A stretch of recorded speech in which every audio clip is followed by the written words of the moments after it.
Attached by Amir, Levine, and Rachel Heller. The biological truth. Numerous studies show that once we become attached to someone, the two of us form one physiological unit. Our partner regulates our blood pressure, our heart rate, our breathing, and the level of hormones in our blood. We are no longer separate entities. The emphasis on differentiation that is held by most of today's popular psychology approaches to adult relationships does not hold water from a biological perspective. Dependency is a fact. It is not a choice or a preference.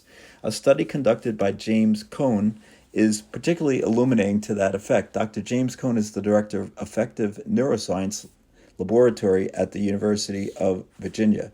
He investigates the mechanisms through which close social relationships and broader social networks regulate our emotional responses. As adults, we don't play with toys anymore, but we do have to go out into the world and deal with novel situations and difficult challenges. We want to be highly functional at work, at ease, and inspired in our hobbies, and compassionate enough to care for our children and partners. If we feel secure, like the infant in the strange situation test when her mother is present, the world is at our feet. We can take risks, be creative, and pursue our dreams.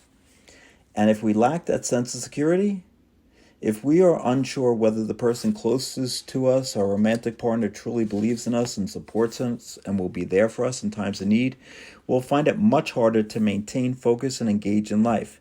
As in the strange situation test, when our partners are thoroughly dependable and make us feel safe, and especially if they know how to reassure us during the hard times, we can turn our attention to all the other aspects of life that make our existence meaningful. Cracking others' attachment style cheat sheet. The avoidant sends mixed signals, values their independence greatly, devalues you or previous partners, uses distancing strategies, emotional, physical, emphasizes boundaries in the relationship, has an unrealistically romantic view of how a relationship should be, mistrustful, fears being taken advantage of by a partner, has rigid view of relationships and unpromising rules. During a disagreement, needs to get away or explodes, doesn't make their intention clear, has difficulty talking about what's going on between you. The characteristics of a person who is secure. Reliable and consistent, makes decisions with you, flexible view of relationships, communicates relationship issues well, can reach compromise during arguments, not afraid of commitment or dependency, doesn't view relationship as hard work. Closeness creates further closeness, introducing friends and family early on, naturally expresses feelings for you, doesn't play games. Anxious style. The anxious person wants a lot of closeness in the relationship, expresses insecurities, worries about rejection, unhappy when not in a relationship, plays games to keep your attention, interest, has difficulty explaining what's bothering them, expects you to guess, acts out, has a hard time not making things about them in the relationship, lets you set the tone of the relationship, is preoccupied with the relationship, fears that small acts will ruin the relationship, believes they must work hard to keep your interest, suspicious that you may be unfaithful. What is my partner's style? Golden rules. Determine whether they seek intimacy and closeness. Assess how preoccupied they are with the relationship and how sensitive they are to rejection. Don't rely on one symptom. Look for various signs. Assess their reaction to effective communication. Listen and look for what they are not saying or doing. If you're anxious, you shouldn't be dating someone avoidant because you want closeness and intimacy, and they want to maintain some distance, emotional and or physical. You are very sensitive to any signs of rejection. They send mixed signals that often come across as rejecting. You find it hard to tell them directly what you need and what's bothering you. They are bad at reading your verbal and nonverbal cues and don't think it's their responsibility to do so.